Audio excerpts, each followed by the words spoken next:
Hello, my name is Benjamin Z, and I am the project manager for CLT6 Engineering, working on the University of California San Diego Thurgood Marshall Undergrad Housing Apartments. The Thurgood Marshall Undergrad Housing Apartments will consist of 4 buildings totaling 182,000 square feet. Three 4-story tall buildings will include a parking garage, while one will include a dining facility. The facilities will be used by the planned 1,400 beds. Each floor of the building will be approximately 15,000 square feet.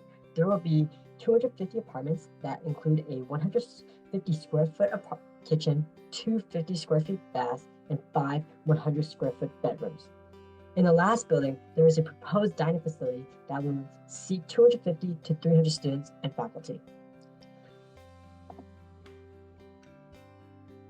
The remaining area of the site will include different purposes for stormwater and site utilities, additional parking, or will remain untouched. The site development design will encompass a site design, stormwater treatment, structural design, a geotechnical and water investigations, a sewer study, and traffic design.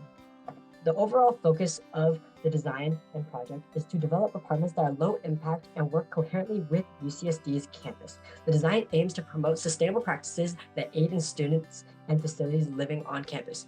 The project design also aims to obtain a Platinum LEED certification and will comply with the County of San Diego's adherences.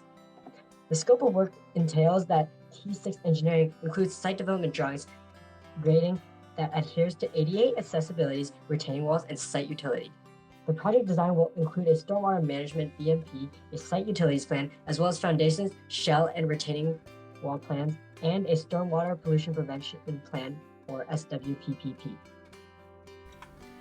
Hi, my name is Austin Monterola, and I'm the Site Civil Engineer for the UCSD Thurgood Marshall Undergrad Housing Project.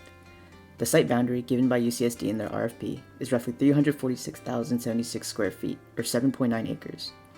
It is designated by Voigt Drive and Hopkins Lane along the upper and rightmost boundary and continues to wrap along the rest of the Thurgood Marshall Lower Apartments property. The site currently contains 6 apartment-style buildings, 3 parking lots, a lounge, an activity center, a tennis court, and a garden.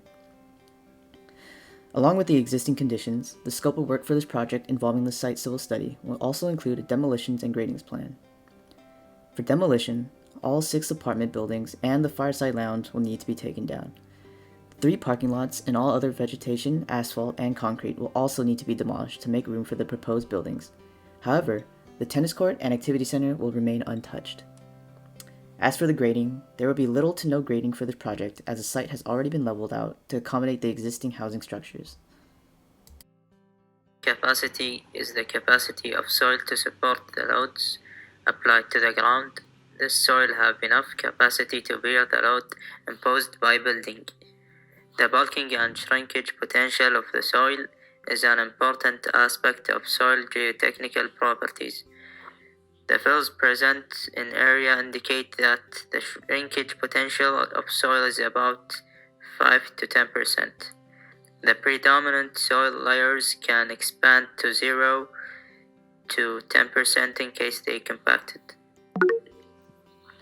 Recommendation and conclusions.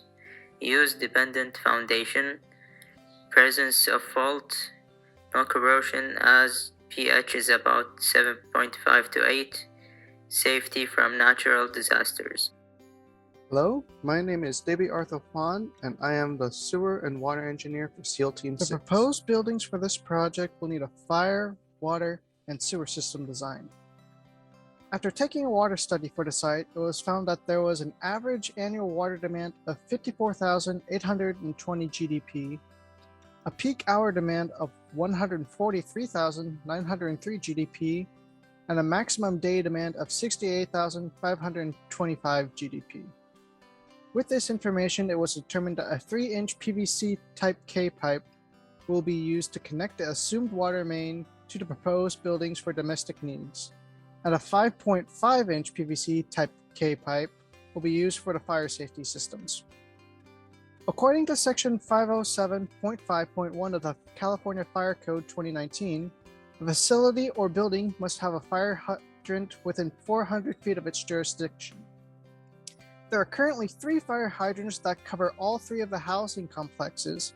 However, an extra fire hydrant will be needed on Hopkins Lane to cover the dining facility. A sewer study was also conducted and found an average daily sewer flow of around 700 GDP for all buildings. The peak hour sewer flow was found to be 1,462 GDP for the housing complexes and 1,576 GDP for the dining facility. With this information, it was conducted that an 8-inch PVC sewer pipe will be used to connect the proposed buildings to the existing sewer mains. Hello, my name is Erwin Rivera, and I'm the Stormwater Engineer for the UCSD Thurgood Marshall Undergrad Housing Project. For this project, we needed to conduct a stormwater analysis to find the stormwater runoff for the pre-existing and proposed conditions of the site. The pre-existing conditions revealed that the runoff would collect in the southwest and northeast corners of the site. The 100-year peak flow rate for the site is about 8.5 cubic feet per second. The proposed site will use 2 interconnected infiltration bases to collect runoff in the north and south parts of the building site. The basin design will hold a volume of 8,440 cubic feet. In case of overflow, water will be diverted into a storm drain inlet on Hopkins Lane. Hello, my name is Benjamin Z again, and I am also the structural engineer for the UCSD Thurgood Marshall Undergrad Housing. I designed the requested foundation, retaining walls, and parts of the shell of the 182,000 square foot buildings. I designed the buildings using the load and resistance factor design and used ASE 318, ASIC 260, CBC, AISC 341, ASCE, and ASTM codes. The compressive strength of the concrete used in the building is an industry standard of 4,000 psi for the foundations, columns, slab on grade, as well as the retaining wall.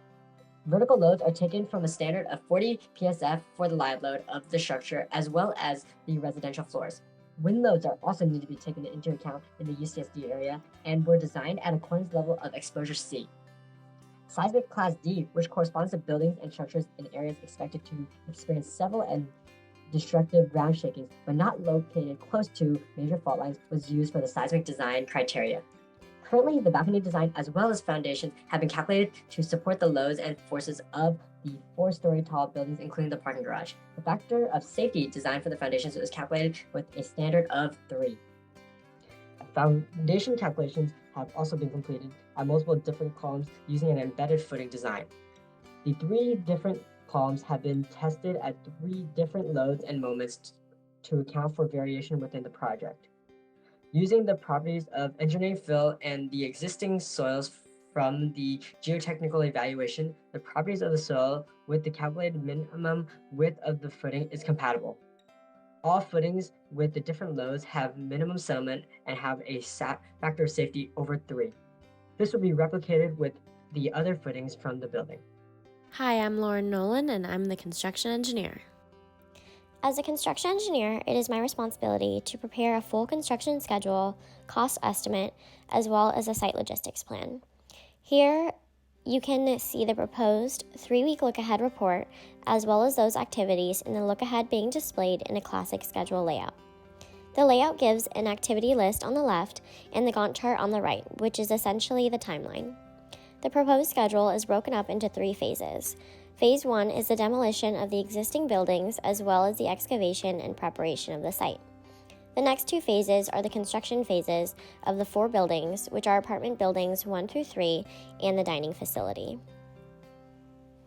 The construction estimate is an estimate for required scope of work, which is the demolition of the existing buildings, the core and shell of the new buildings, and the site work. The construction estimate is performed using a combination of on-screen takeoff and Bluebeam to acquire proper quantitative estimates of the project and its scope. The estimate is then prepared using those quantities in conjunction with current labor and material costs.